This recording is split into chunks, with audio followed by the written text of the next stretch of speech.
E aí nós trabalhamos com uma matéria da língua portuguesa bem interessante chamada de regência verbal, tá? Regência, a necessidade ou não da preposição ali. Falando em preposição, você tem que lembrar quais são as preposições. Então, toda vez que você estiver estudando isso aqui, ó, já marque ali com a sua canetinha cor de sangue e puxa a nossa sigla. Qual é a sigla das preposições? Você sabe muito bem, né? É o ACDEPST. ACDEPST, lembra? Quais são as preposições, então? A, ante, até, após, com, contra, de, desde, em, entre, para, per, por, perante, sem, sob, sobre e trás. Tem que escrever isso no braço, que é para você não esquecer. Tem que decorar essa parada, tá? Aí você fala assim, professor, mas então, dê um exemplo de verbo transitivo indireto. Vamos pegar aqui um exemplo. O verbo crer, por exemplo. Crer é um verbo transitivo indireto. Por quê? Porque quem crê... Imagina só, se eu dissesse, gente, Maria crê. Você fala, crê em quê? Você não ia fazer uma pergunta assim? Iria. Porque quem crê, crê em alguma coisa. Preposição aqui, ó. Essa preposição em, lembra que eu falei, ó? Em, tá? E está associado ao verbo crer. Vamos pegar outro caso, o verbo obedecer. Olha só, obedecer. Quem obedece, obedece a alguma coisa. Ou seja, existe uma preposição associada ali. Então imagine a seguinte circunstância, você está lá conversando com seu filho e fala assim, piá, lazarento, obedeça a sua mãe. Tem que ter acento grave? Aí tem que ver que existe o pronome feminino ali, mas quem obedece, obedece a. Porque se você disser assim, ó, obedeça tua mãe, ele vai olhar para você e vai falar assim, ó, ih, não dá porque você errou a regência. Aí só o tapa que resolve. Mas o lance, ó, perceba, verbo, preposição, verbo, preposição. A mesma coisa desse verbo aqui, ó, verbo necessitar. Coloca lá, necessitar. Quem necessita, necessita de alguma coisa. E está aí o verbo transitivo indireto. Lembre-se de que ele exige a preposição. E a banca cobra isso de você. Coloca lá no comando da questão uma frase, essa frase tem um complemento, o complemento tem preposição, ele pede para que você identifique um verbo cujo complemento segue a mesma premissa. Vamos pegar o outro tipo de verbo, o último tipo de verbo, que seria o 2.2.3. Tá? Que é o chamado verbo bitransitivo. Verbo bitransitivo. É só você investigar o nome, que aí a resposta sai automaticamente. Por quê? Se você pensar aqui, ó, bi significa o quê? 2. Transitivo, negociação. Ele negocia o sentido duas vezes. Ou melhor, ele negocia o sentido de duas maneiras diferentes. Como assim? Ele necessita de dois tipos de complemento, tá? Dois tipos de complemento. E aí você tem que pensar, como assim dois tipos? Um deles vai ser um objeto direto, o outro vai ser um objeto indireto. Vamos analisar por meio dos exemplos. Veja o verbo dar. O verbo dar é um verbo bitransitivo, porque quem dá alguma coisa para alguém. Você precisa desses dois complementos. Veja o outro exemplo, o verbo pagar. Quem paga algo a alguém. Mas, Pablo, não posso falar simplesmente ele pagou a conta? Você até pode falar, mas alguma coisa vai ficar vazia ali. Ele pagou a conta ao padeiro, ao, sei lá, leiteiro, ao confeiteiro. Tem que saber que existe essa necessidade. Vamos pegar aqui outro exemplo ainda de verbo bitransitivo, que seria o verbo perdoar. Perdoar. Quem perdoa, perdoa algo a alguém. E nesse sentido, você tem que observar a regência do verbo, que exige, então, dois tipos de complemento. Até aqui, nós percebemos como fazer essa classificação. Agora, nada mais interessante do que você verificar como isso aparece em uma questão. Pega o seu material aí e veja. A primeira questão, eu coloquei ali a seguinte sentença. Desses ateliês saíram alguns dos artistas mais criativos. Observe que a sentença está na ordem inversa. Tá? Está na ordem inversa. Vamos pensar aqui.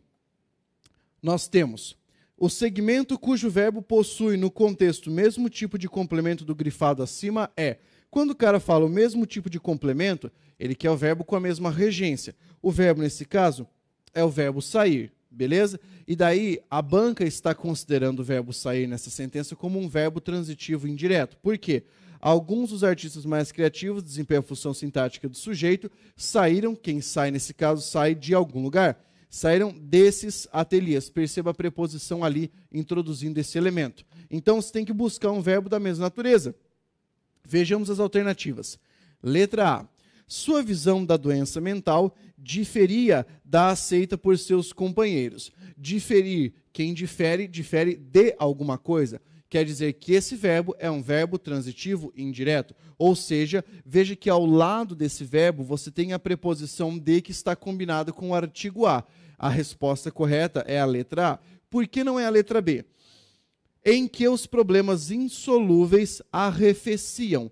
Arrefecer, esfriar, é um verbo intransitivo. Então, não possui semelhança com esse do comando da questão. Letra C, por que não é? E a loucura era um processo progressivo de degenerescência. Se você analisar, o verbo que está conjugado aqui, era, verbo ser, nesse caso, é um verbo de ligação. Nem complemento ele possui, não dá nem para analisar dessa maneira. Não pode ser letra C. Letra D. E inventou outro caminho. Quem inventa, inventa alguma coisa. Esse é um verbo transitivo direto. O que faltava aqui? Faltava necessidade da preposição, então, para deixar semelhante ao que você tinha no comando da questão. Letra E, por que não é? O doente se tornou o sujeito criador. Tornar-se, como você viu no início da nossa aula, é um verbo de ligação. Portanto, não pode ser a resposta dessa sentença. Somente a letra A. Veja a próxima questão. Que acompanham as fronteiras ocidentais chinesas. O verbo que no contexto exige o mesmo tipo de complemento que o da frase acima, o verbo da frase acima, verbo acompanhar. Quem acompanha, acompanha algo ou alguém. Ou seja, esse é um verbo transitivo direto. Ele exige complementação. Vejamos nas alternativas. Letra A. A rota da seda nunca foi uma rota única. Nesse caso tem o verbo ser. Como é o verbo ser, você não pode considerar como um VTD. Ele é um verbo de ligação, simplesmente. Letra B. Esses caminhos floresceram durante os primórdios da Idade Média. Florescer é um fenômeno natural. Tá? Você não pode falar, ai, eu floresço. Não pode falar isso aí. Falar você até pode, mas fica meio sem noção. Florescer é um fenômeno natural, é um verbo intransitivo. Intransitivo. Aí, letra C. Viajavam por cordilheiras. Quem viaja, viaja. É um verbo intransitivo, não necessita de complementação. Pablo, mas e o por cordilheiras? A adjunta adverbial. Tá? A letra D. Até cair em desuso 6 séculos atrás. Quem cai, cai. Verbo intransitivo também. Agora, se não for a letra E, também queimei a cara. Mas olha só. O maquinista empurra a manopla do acelerador. Quem empurra, empurra alguma coisa. Você tem, nesse caso, um verbo transitivo direto. Não há como errar essa parada. Mais fácil do que isso, só levar tiro no baile funk. Tá? Muito simples essa questão. Veja que fácil. Você analisou a classificação verbal e resolveu aqui algumas questões. Maravilha? Eu espero que você reveja os exercícios, reveja a classificação que você acabou de estudar, siga firme conosco, tá? E vamos rumo à nossa aprovação. Até a próxima. Alfartano, força! Olá, você que nos acompanha aí por todo este Brasil na sua preparação para a realização do seu sonho. Vamos trabalhar direito previdenciário, matéria importantíssima aí no seu concurso. Vamos falar de um tema que com certeza absoluta vai aparecer na sua prova. Aposentadoria. Nós temos 4 aposentadorias previstas no Regime Geral de Previdência Social. A aposentadoria por invalidez e a aposentadoria por idade, a aposentadoria por tempo de contribuição e a aposentadoria especial. Hoje nós vamos falar um pouquinho sobre a aposentadoria por invalidez e a aposentadoria por idade, tá ok? Aparece com frequência, vai aparecer com certeza aí também na sua prova. Então vamos começar falando da aposentadoria por invalidez. Este benefício é devido a todos os segurados da Previdência Social, os obrigatórios ou facultativos. Relembrando quem são os obrigatórios: o empregado doméstico, trabalhador avulso, contribuinte individual, empregado doméstico, são considerados aí segurados obrigatórios, além, claro, também do segurado especial. E temos, claro, o facultativo, que são aí as donas de casa, os estudantes, que optam aí por recolher contribuições, por participar do sistema, para um dia poder se aposentar, fazer jus aos benefícios previdenciários, tá ok? Então, a aposentadoria por invalidez é essencial que a pessoa tenha qualidade de segurado, diferente da aposentadoria por idade. Na aposentadoria por idade, se eu completar os requisitos exigidos, a lei não obriga que eu tenha qualidade de segurado. Como assim? Por exemplo, eu, Lilian, tenha completado aí a idade, né, de 60 anos, já tenha 180 contribuições, mas já faz aí uns 5 anos que eu não contribuo mais para a Previdência Social. Eu estou, então, sem qualidade de segurado. Faz muito tempo que eu já perdi a qualidade de segurado. Neste caso, já tendo completado, já tinha 180 contribuições, que nós vamos falar que é exigida, a carência, aquele número mínimo de contribuições exigidas para que eu faça jus ao benefício. Completei, cheguei à idade, eu posso ir lá no INSS e requerer. Mesmo não tendo qualidade de segurado, será concedida aí a aposentadoria, preenchido o requisito idade de carência. Agora, por invalidez, não tem jeito.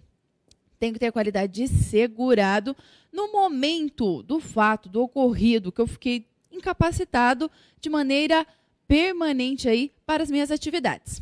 Toma cuidado, hein? Permanente não quer dizer definitivo. Então, diferente da aposentadoria por idade, que uma vez concedida pela lei já era, uma vez concedida vai ficar para você a vida inteira, essa aqui poderá ser revogada. Então, o INSS periodicamente vai chamar os aposentados para fazer ali exames, para ver se a pessoa teve alguma recuperação ou piorou, como está o estado dela. E pode ser cancelado quando a pessoa recuperar a sua capacidade. Então, vai cessar a aposentadoria. Como a gente já vai falar depois, a lei determina como que vai cessar essa aposentadoria. Mas pode. Já por idade, não.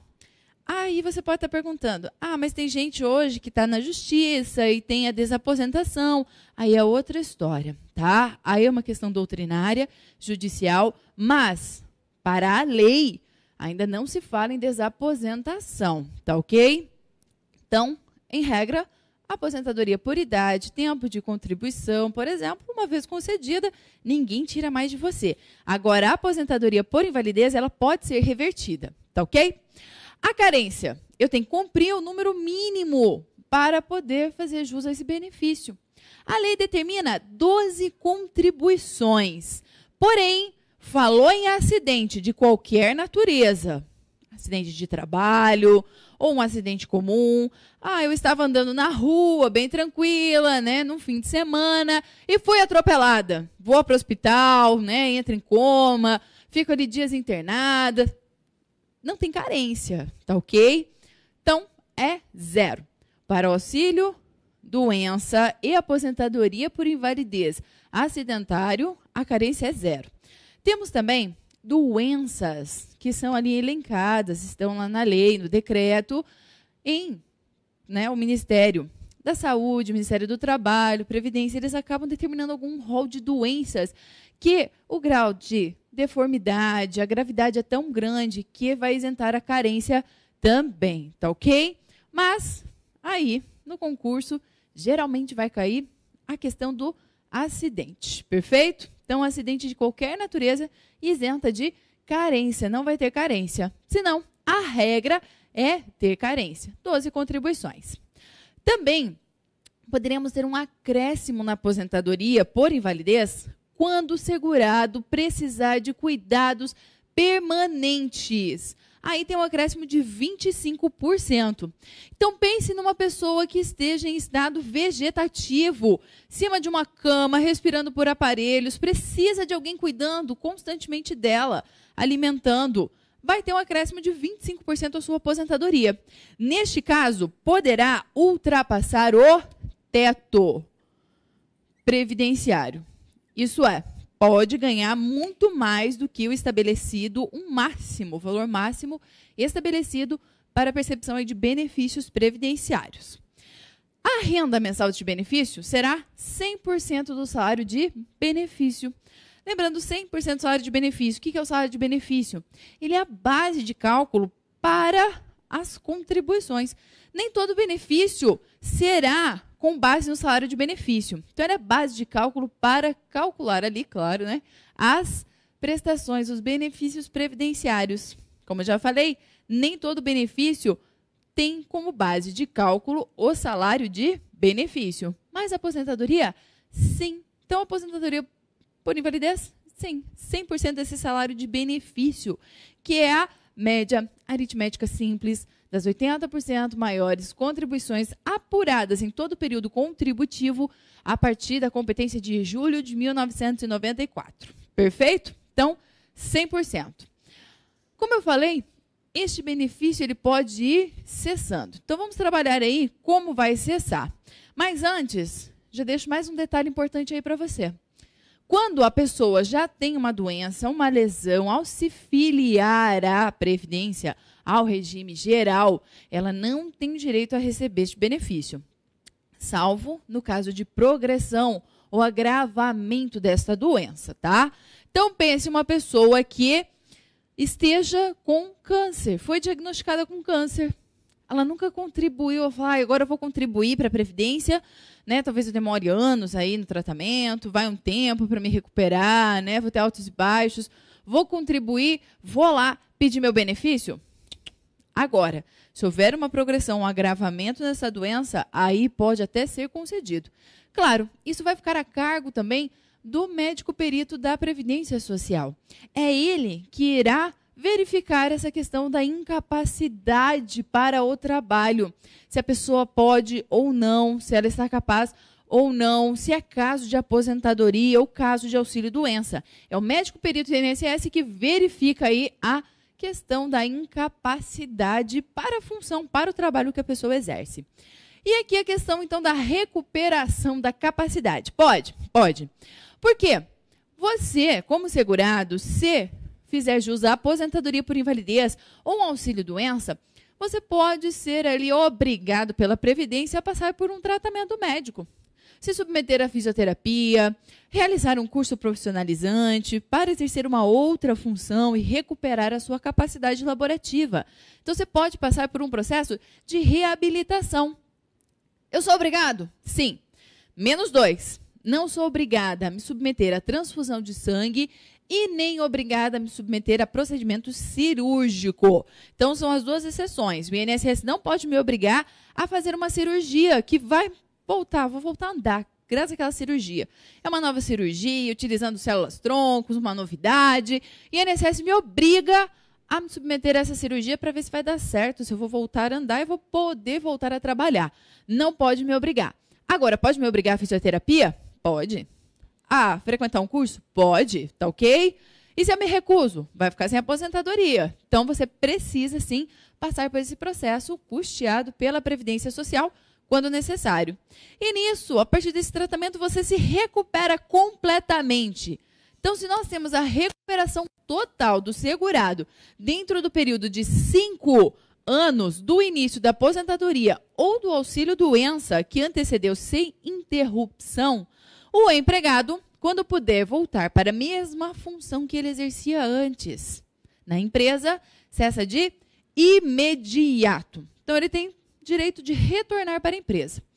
A súmula 217 do STF determina que, caso a empresa não aceite, porque é um direito dele de retornar, a empresa terá que indenizá-lo, tá ok?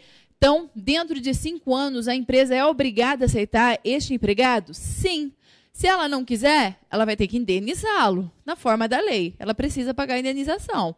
Após, a súmula fala, após 5 anos, então, torna-se definitiva essa questão da aposentadoria, tá ok? E para os demais segurados, empregado doméstico, para contribuinte individual, facultativo, cessa após tantos meses quanto forem os anos.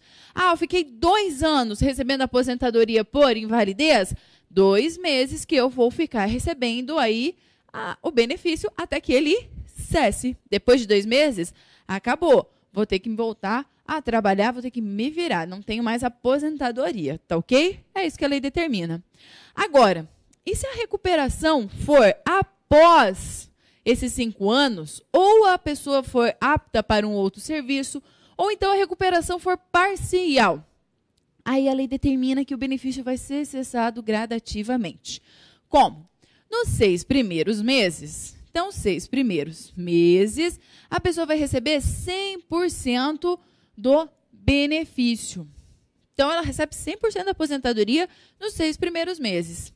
Passado esses 6 meses, recebe mais 6 meses com uma redução de 50% no benefício.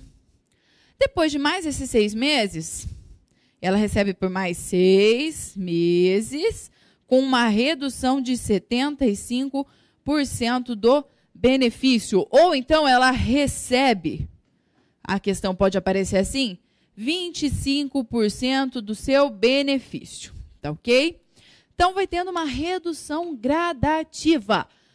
Durante 1 ano e meio, ela vai receber, mas vai reduzindo aos poucos até que cessa completamente. Então, depois desses 6 meses, cessa completamente a aposentadoria. Para dar um tempo, vamos combinar que depois de tanto tempo, às vezes a recuperação é parcial, a pessoa não fica mais perfeita, digamos assim, poderia não, fica, com a sua plena capacidade, ou ela vai para uma outra área, vai mudar completamente de profissão, então até ela poder se restabelecer, até ela poder voltar ao mercado de trabalho, pode demorar um pouco. Então, vai gradativamente encerrando. 100, 50 e reduz 75%. Mas a questão pode aparecer que nos últimos 6 meses ele recebe 25%. Tá ok? Tá ok, tá certo. Mesma coisa. Perfeito?